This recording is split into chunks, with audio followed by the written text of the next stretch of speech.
So let's say that the case study we're trying to do is to get people to stop littering from their cars. And what we got to do is figure out how to stop that. How many people recognize this image? Yeah, pretty good recognition. Even though this comes from the Keep America Beautiful campaign in 1971. In this campaign, Iron Eyes Cody makes an emotional connection with his tear. Even though, as a side note, he's actually an Italian actor named Esperanza de Cody, but that's beside the point. My question is, does an emotional connection matter if it works just a little bit on everyone?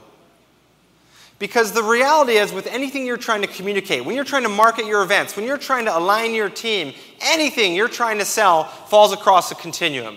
You could functionally tell people about your products, ideas, your event. You could suggest the benefit. You could make an emotional connection, or you could go a step further and make a cultural connection. In a cultural connection, you're not speaking to someone, you're speaking with them, and that's empowering. When you make a cultural connection, it's like the reason why people tattoo Harley Davidson on the side of their arm, even though it's a corporate logo. But to make a cultural connection, you need to intimately understand your customer. So we need to know who litters. Now, back in the day, Texas-based GSD&M, they spent $500,000 hiring a company to figure out who litters. And I'm going to see if we could recreate that in this room. Do you think we could do it? Okay, I'm going to need you to be loud. We're going to figure out who litters on the side of the road. Males or females? Females.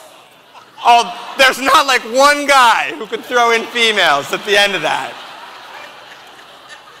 All right, so males litter. Young males or old males? Young. Those damn young males. Do they drive cars or do they drive trucks? Trucks. Minivans or pickup trucks? Pickups. Okay, so with like no research at all, you're a very convinced audience. It turns out, after really doing this research, you're absolutely right. The people who litter on the side of the road are males, they're young, and they drive pickup trucks. They also drink beer. I know this because I've researched this one myself. And it's Texas, so let's give them a shotgun rack. But most importantly, they have a king of my world lifestyle. So put yourself inside that pickup truck, juxtapose yourself next to the crying Italian actor, and ask yourself if he stops you from wanting to throw a beer can at the side of your pickup truck. Inevitably, he does not. So I'm going to show you the campaign they came up with. If you're from Texas, you'll recognize it. If you're from outside of it, you'll know of it, but you won't necessarily know it's from littering. Yes.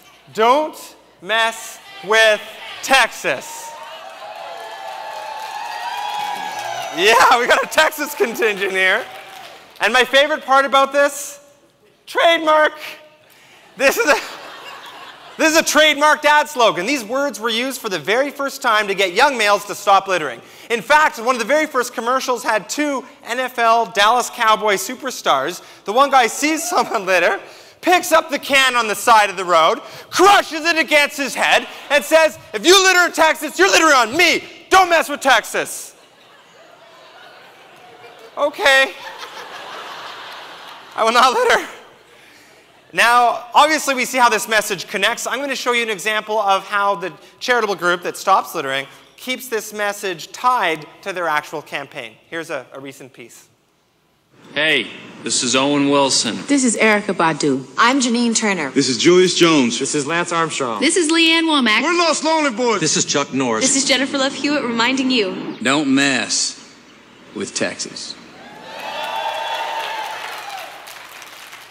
Now, personally, I would have ended on Chuck Norris. But they're like, no, everyone's afraid of Matthew McConaughey.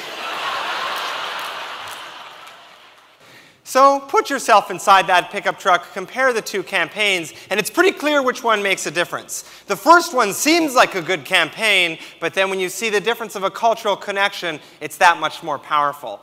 In addition to making that cultural connection, litter on the side of the road was reduced by 72%. over 4 years, slightly exceeding the goal, which was 5%. And of course, that slogan is now synonymous with Texas. The takeaway is that in all industries, innovation starts by intimately observing your customer, whether you're in design, artist, entrepreneur, or if you put on events. It matters for your CEO just as much as it matters for your newest hire. I'll give you an example of how different companies are pushing to really understand their customer. I was interviewing the head of design for GM, and I was most interested in the Cadillac Escalade, the greatest selling SUV by dollar value. The reason, of course, that this vehicle is so hot is that it is in every rap video. It is an icon of hip-hop culture. So I asked him, how did you make this possible? Was this product placement in videos, or what did you do? And he said, well, Jeremy, I designed a luxurious sport utility vehicle for affluent males aged 45 to 60. And then that happened. I'm glad I went to school. I'm glad I studied marketing. That really worked out. But when he didn't understand his customer, when chaos changed his world, he needed to know how they thought. So he personally went to one of the most dangerous neighborhoods in Detroit. And I want you to think about who's driving the Escalade in the most dangerous neighborhood in Detroit. Then when he saw one, he flagged it down, went up, and said, excuse me, young man, but I designed this vehicle, and I was wondering if I could accompany you on a ride alongside your business for the day. Wow! Think about how much he'd learned, though, from talking to someone who's otherwise so culturally different. And for that young man, this is an opportunity to hang out with the guy that invented the icon of his lifestyle. So when you're hunting for trends, then you start by resetting your expectations, build your customer understanding, and sure, look at what your competitors are doing, but also look at what's happening in other events. Fashion, design, marketing, pop culture. What are the coolest runways that are getting viral attention, and what elements of that could you actually bring into an event? Look in these other industries and you can find a way to reinvent. Then look for patterns that are interesting, and from there you can start to innovate.